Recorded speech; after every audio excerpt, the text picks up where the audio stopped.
Skeptics are working overtime on YouTube and elsewhere. The mission? To debunk Christianity. Why? I suspect it has to do with cultural issues involving sexual ethics, politics, and so on. Prominent atheist debater Matt Dillahunty doesn't hide this fact, as he brings up LGBTQ issues on a consistent basis during theological debates. They want to debunk and deconstruct the Christian faith. Do they do this with Buddhism, Hinduism, Islam, and so on? No. These people aren't viewed as political adversaries in Western culture. The most effective way to debunk Christianity is to debunk the Christian gospel accounts. If the gospels are late and untrustworthy, this would indicate that little to nothing is actually known about Jesus of Nazareth. Thus, Christians have no basis to believe what they believe. Intact and complete copies of the New Testament aren't found until the 4th century. By the 4th century, the Roman Emperor Constantine had legalized Christian practice and belief. The earliest intact New Testament collection is Codex Sinaiticus. But we have 2nd and 3rd century church elders that heavily quote and reference the Gospels and the Epistles. And there are Gospel manuscripts and manuscript fragments that date back to 125 AD, although they are not in a complete New Testament form. Paul's letters, dated to the mid-1st century, also reference Gospel narratives. Mr. Billy Carson, an ancient alien advocate, went on several prominent platforms, including the huge Joe Rogan podcast, claiming that Codex Sinaiticus omitted any crucifixion narrative for Jesus. Textual scholar Wes Huff had to correct this unchallenged lie Carson kept repeating in prior interviews. Sinaiticus has the gospel narratives as we now understand them. That's all Sesame Street level research. Frankly, I'm shocked that Carson got away with his claim for so long. How did this happen? I'm going to present some reasons why I believe the gospel accounts are authentic 1st century accounts. There are archaeological inscriptions discovered that directly reinforce New Testament references. A 1st century Roman inscription called the Nazareth Decree was found in the tiny town of Nazareth, Jesus' hometown. The Roman inscription warns Jews not to disrupt any tomb or move any bodies that are entombed. Odd decree, considering that this Jewish culture believed they would be defiled by decomposing flesh. But it makes sense if they were reacting to the Christian claim that Jesus of Nazareth was risen and his tomb was empty. The Romans assumed that followers stole the body of their master. A Roman inscription found in Caesarea Maritima mentions the Roman prefect Pontius Pilate. A 1st century bone box was found, which contained the remains of James, son of Joseph, brother of Jesus. It was most unusual for any bone box inscription to mention a brother. James, the brother of Jesus, is spoken of in the book of Acts as the head of the Jerusalem church. Roman historian Josephus also reports how the high priests murdered James, the brother of Jesus who was called the Christ. Another bone box, highly ornate, contains the bones of Joseph, son of Caiaphas, the high priest who is reported in the Gospels to officiate the Sanhedrin during the trial of Jesus. Acts 13 mentions a proconsul of Cyprus called Paulus. A 1st century inscription mentioning proconsul Paulus was found in Cyprus. In Acts 16, Luke used the Greek word for district when mentioning the town of Philippi. Critics considered the term non-viable for the locale and time period. But later excavations in Egypt proved that migrants from that area, from that time, did use the Greek term for districts. Also in Acts 16, Luke references Lydia from Thyatira, a seller of purple goods. Inscriptions have verified that the city of Thyatira was a major producer of purple dye. In Acts 17, Stoic philosophers in Athens insulted Paul by calling him spermologos, meaning seed picker and babbler. It just so happens that this was a word that Zeno of Citium, the founder of Stoicism in Athens, is quoted as using as an insult.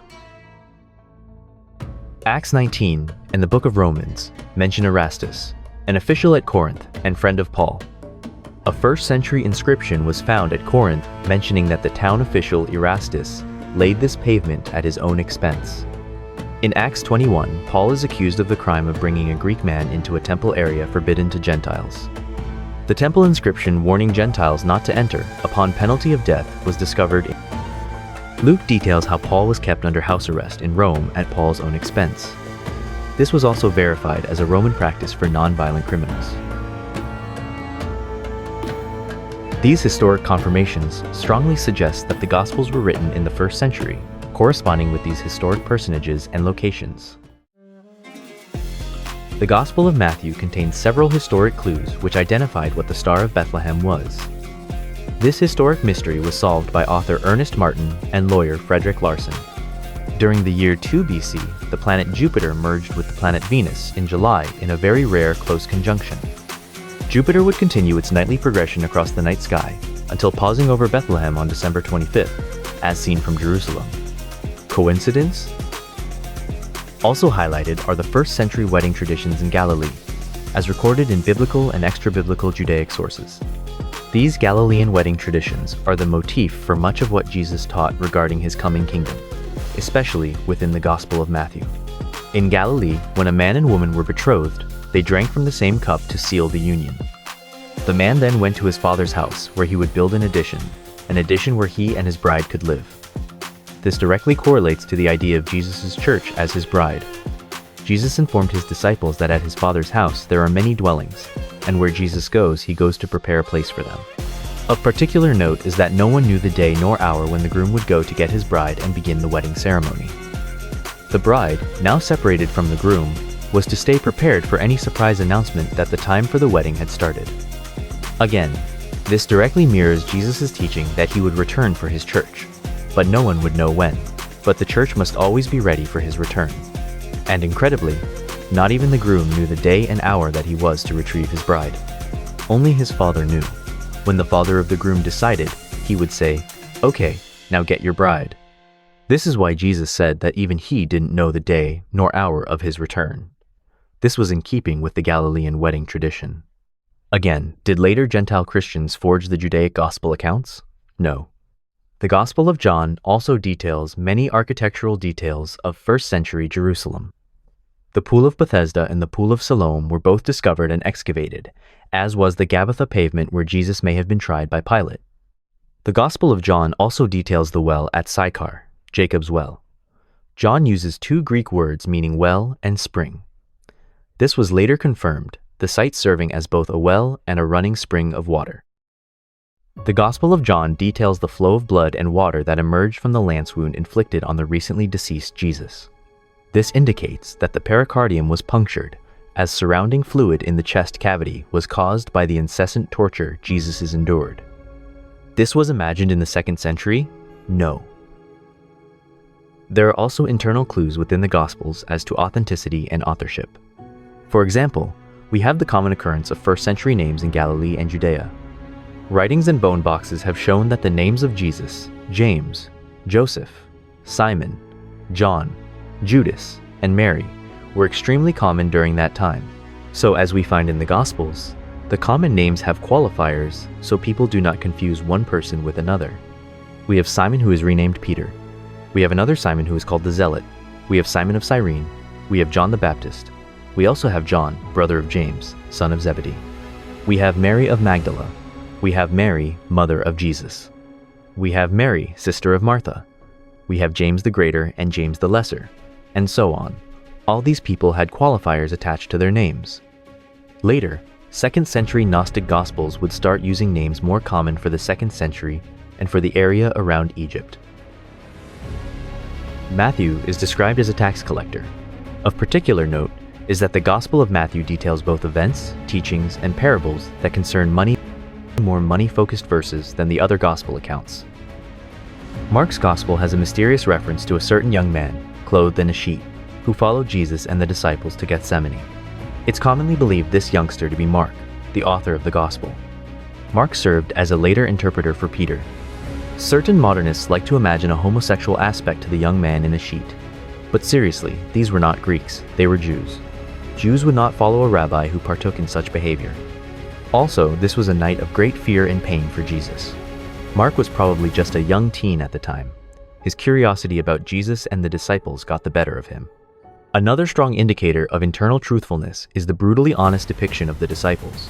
They are often confused, short-sighted, dense, and even cowardly. Even harder still are the verses that seem to work against the elevation of Jesus. On one occasion, Jesus' mother and siblings wished to lay hands on him, stop his claims, and bring him back home.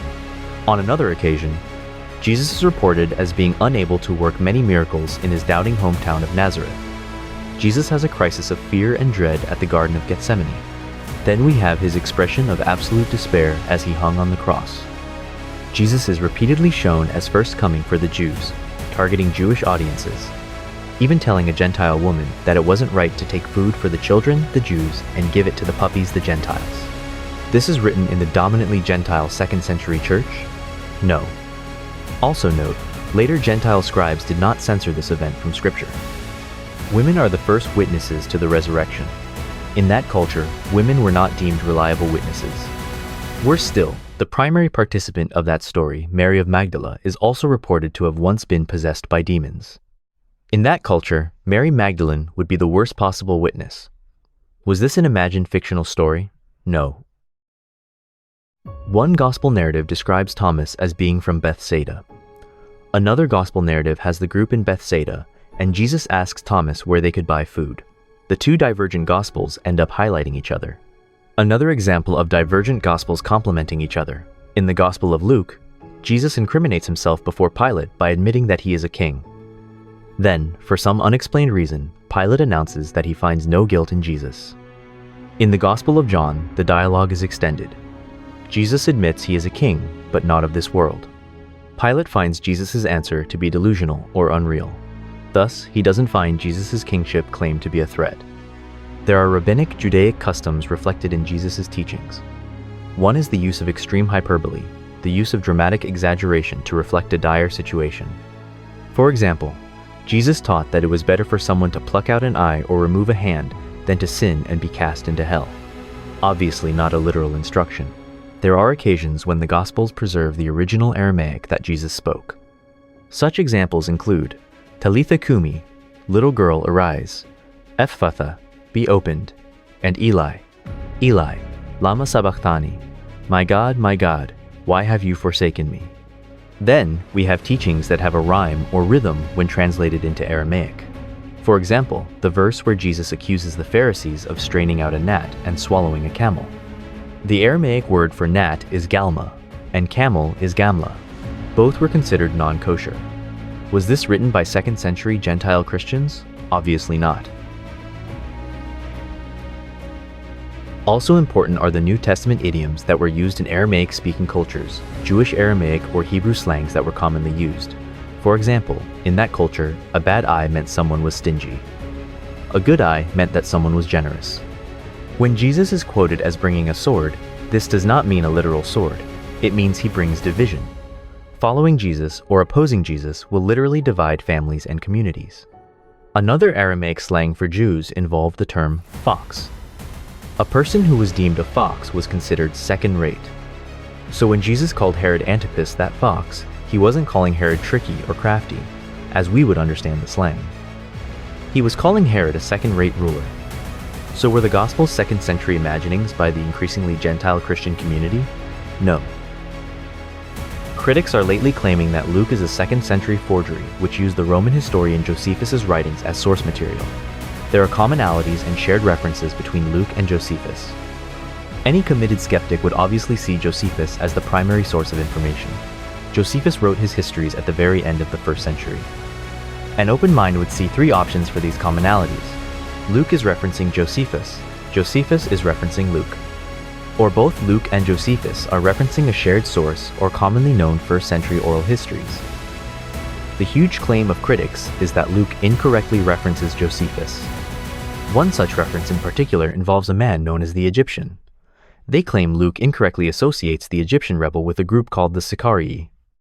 They believe that Luke mixed up two Josephus references that were written in close chapter proximity. Yet here is another curious fact. Luke lists the followers of the Egyptian at 4,000. Josephus inflates that number to an absurd 30,000. Also, Luke was quoting a Roman in that narrative who was considered an unreliable source. So, considering that fact alone, I don't believe that Luke is referencing Josephus. I find it peculiar that Luke does not mention the martyrdom and death of James, Peter, or Paul, since he detailed the martyrdom of Stephen. Nor does Luke mention the fulfilled prophecy of Jesus, that being the destruction of the temple. Critics may assume that the author of Luke wanted to create the image of being written before the time of Nero. Yet, this isn't how ancients thought. To an ancient Christian, it would hardly matter that the Gospels were written after 70 AD. Ancients didn't care about dating in that regard, not how we modernists care. Most people didn't read or write in the first century. Oral traditions were considered superior to the written word. I sincerely believe that if Luke wrote these books after the fall of Jerusalem, he would have referenced this event as confirmation of Jesus' words. The martyrdom of James, Paul, and Peter were considered heroic sacrifices, also fulfilling Jesus' words to Peter and of coming persecutions, something extremely important to mention. Now, some textual critics like Bart Ehrman like to make a huge issue about added verses or words in later manuscripts. Again, ancients did not think as we modernists do. When in doubt, they would include extra material for fear of excluding something important. To our modern eye, this is embellishing. For them, it was being careful. Through the generations, scribes would write in footnotes.